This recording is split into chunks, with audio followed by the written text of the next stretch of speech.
Amy, it's freezing in Los Angeles today. We need some heat in this city. I know. Well, I think things might be about to start heating up. Do you know what's heating up, Amy? Men's basketball. Sports Scene starts now.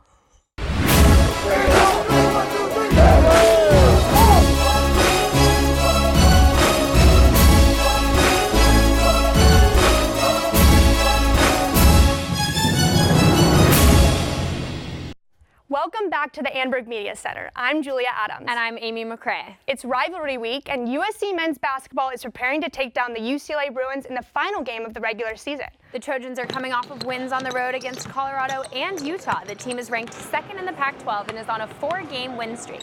Hopefully they can extend the streak into this weekend against the Bruins. The Trojans are seeking revenge after a heartbreaking 79-82 loss against UCLA earlier this month.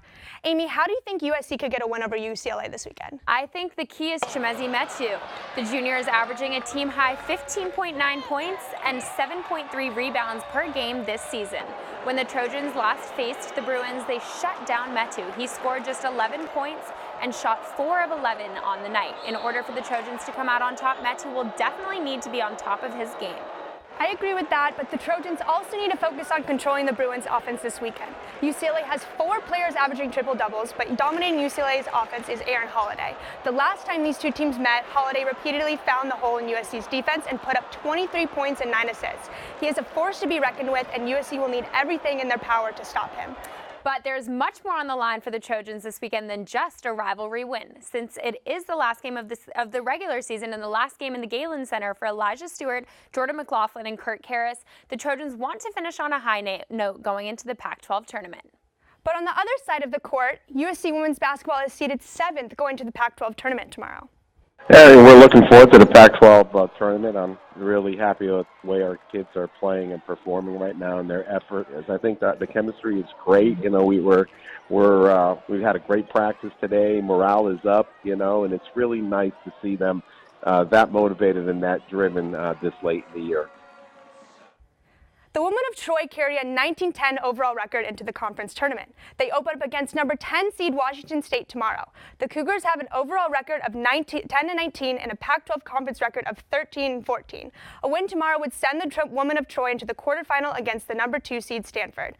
The last time these teams met, the women of Troy fared much better than matchup earlier in the season. In January, USC had the lead of the majority of the game until Cardinals staged a successful comeback and won in the final minute. USC put up better numbers from beyond the arc. Aliyah Mazik snagged 12 of her 20 points from three-pointers. She leads the team with 85 made this season. Before heading into the tournament this week, a few women of Troy were honored by the Pac-12. Mizek was one of the 3 USC players named with all Pac-12 honors. She leads the Pac-12 in threes and is 3rd in the conference in steals. Simon has back-to-back selections to the all-conference team. The captain leads the women of Troy in scoring, averaging 17.6 points per game. Elijah Mizek was also named as an honorable mention on the all-conference team. She also was named to the all-Pac-12 defensive team along with sophomore Minion Moore. The women of Troy are hoping to make a deep run in the tournament after losing in the first round last year. Julia?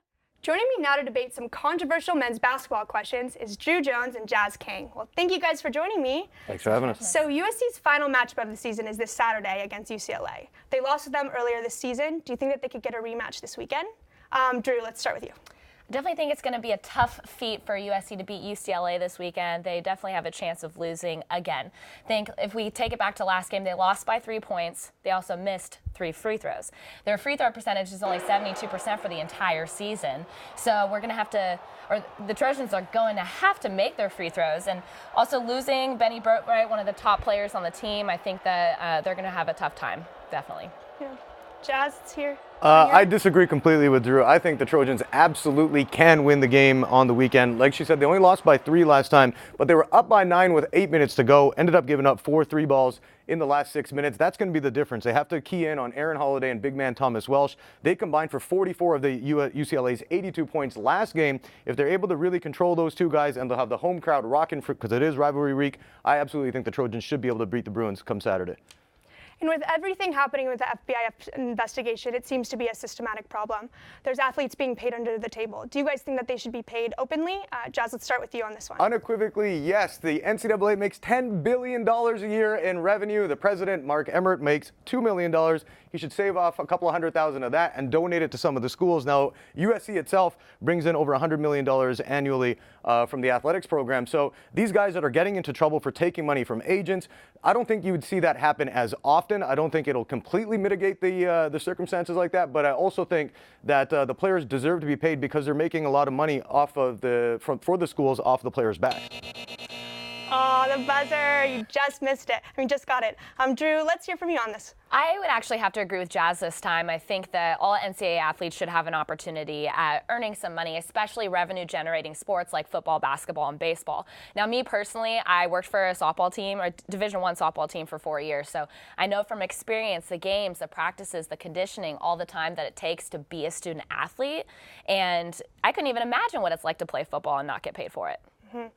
And Selection Sunday is just 2 weeks away. ESPN Bracketology has the Trojans as a number 2 seed. Do you think this is fair, or do you think that they should be higher or lower? Let's start with you on this one, Drew, again. I definitely think that the Trojans should be ranked higher. I'm kind of surprised they're not even ranked in the top 25, comparing their record with the teams that are in the top 25. So the Trojans, they have a dynamic offense. They've been playing well in defense. They lead their opponents in all major scoring categories. So I definitely think they should be ranked higher. Jazz?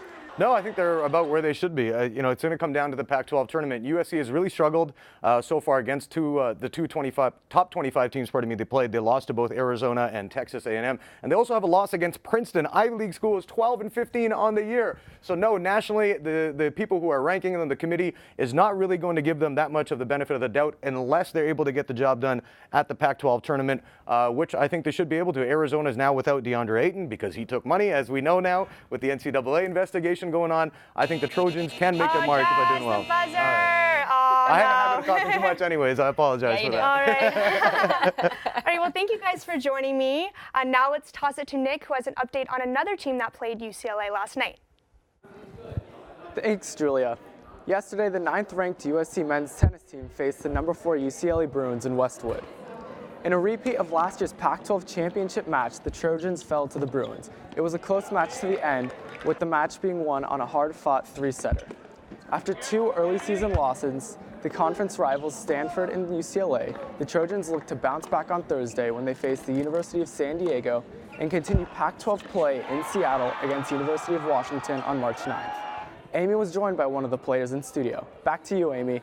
Thanks so much, Nick. I'm joined by Lawrence Verboven. Lawrence, thanks so much for being here. You're welcome. So you guys are 7-3 as a team right now. What's going well for the team, and where are you looking to improve? I think we have a really good team dynamic right now. Everything is kind of coming together. Yesterday, after the match against UCLA, we kind of said that we have to fine-tune some things before Pac-12 starts. So I think we're having a good team vibe. Like, practice is going well. We're having good matches so far, so yeah. Coming off the tough loss against UCLA and then heading down to San Diego today, how does the team refocus and get ready for these upcoming matches? I think the most important thing is bouncing back after a loss. Yesterday was, it was not fun, obviously, but going forward, tomorrow we have a big match against University of San Diego again. So I think just focus on that, things we have to improve on, and taking that further on for the season. What are the things that the team has to improve on, do you think? I think if we can get the energy a little bit better in doubles, I think we can improve a little bit more in like securing the doubles point a little more. I think that the teams in doubles are set, so we're having really good doubles this season. But what we can improve on is, No, you're fine. What we can improve on is really like starting well with good energy on the court, getting those first serves in so that we really put pressure on the opponent, and then taking that energy, the energy in singles. So yeah. For you personally, what parts of your game are you looking to improve, both in singles and in doubles? I think getting a good start is very important for me. I've been down a little bit in the beginning of every match, so getting a good start will definitely be important for me. And then going forward in the season, I think I have to play aggressive, so like coming to the net a little more, using my serve, my aggressive backhand and forehand. So I think playing a little bit more aggressive will be important for me going further in the season, yeah. And then your doubles partner is Jackie Ada. How is that relationship, and how did you build up that trust? I think our relationship is really good. Like, we're best friends on and off the court. We live together like since we got here at USC. But I think we can really build off each other. We can feed off each other on the court. We're, like I said, we're really good friends on and off the court. So yeah, I think our relationship is really good. You're coming to SC from Belgium. How have you found that transition both on and off the court? It was hard. Like, my first 2 years, I kind of struggled finding the balance between school and tennis, and obviously the language. But I think I did a good job of getting over those struggles and managing my time on and off the court. And yeah, I'm really enjoying myself here at USC. I have a lot of friends and everyone's really nice, so yeah. Well, thanks so much for joining us, Lawrence. And now we're going to catch up with the USC beach volleyball team with Angel Vizcarra. Angel Vizcarra here at Merle Norman Stadium on the USC campus, joined by senior beach volleyballer Therese Cannon. And Therese, the team coming off a successful weekend, 4-0 to open up the year. A couple of close calls, but overall, how good did it feel to get back on the sand? Awesome. We've been waiting so long to finally start competing again, and it felt really good to get out there and play as a team and come away with some really good team wins. All right, and for yourself, a new doubles partner in April Bustamante. You guys got off to a strong start, 4-0 this past week. What's the adjustment been like, and do you feel like the chemistry's there early on? Yeah, definitely. It's been a pretty easy adjustment. She's really fun to play with. We make sure we talk a lot, and she's awesome, brings a lot of energy, awesome, like really good player. So we've had a lot of fun this weekend. All right, and really just looking at the success this beach volleyball program's had, 3 national titles in a row. You've been a part of 2 of them since transferring. People always talk about finding motivation to come back and keep doing it, but how does Coach Collier keep you guys focused? She just has an end goal in mind, and that's kind of what she tells us our whole aim of the season is to win another national championship. So it's something that we're thinking about every day in practice. And we practice like every point is the national championship point. So that's kind of what we're working on right now, is just making sure we stay motivated, and we know there's a huge target on our back, so we're ready to go out and compete for it. All right, one team that definitely sees a target on your back, UCLA and Pepperdine. Yeah. They'll be here tomorrow. You're actually playing them this weekend too. These early tests, I mean, how crucial is that for the team? Very crucial. It's the first time we'll see them for the season. It's really nice we get to play them at home. Hopefully we'll get some fans out here, but we're really excited for it. It'd be good to come away with some wins. All right, thank you for the time, Therese. Best of luck going forward. The women of Troy, 2 big tests this week against UCLA and Pepperdine right here at Merle Norman Stadium. From the stadium, Angel Vizcarra, back to you guys. Thanks, Angel. Now let's head to the Diamond, where USC baseball swept Villanova over the weekend. And then following a loss to South Korean professional team NC Dinos on Monday, the Trojans came away with a 3-2 victory against Loyola Marymount last night. USC started and finished strong against the Lions. Dylan Paulson got an RBI in the first inning, putting the Trojans up on the board first by the end of the 7th.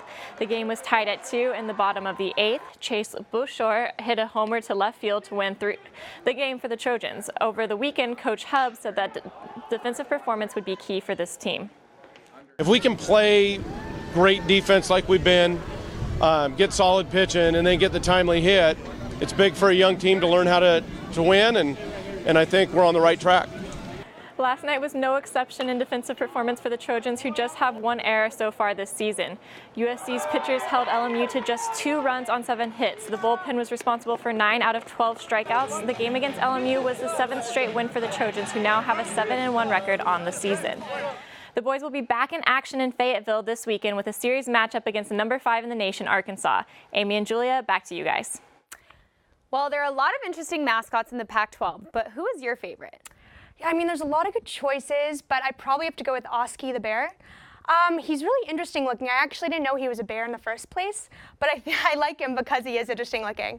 But as you can see, he's definitely, he doesn't even really look like a bear. He's an anthropomorphic bear. Okay. Do you know what that means? I actually don't know what that means, but that's either. interesting. We need to look it up. Have to look that up. But thank you for tuning in to Sports Scene. Follow us on Facebook and Twitter at uscanterburymedia.com.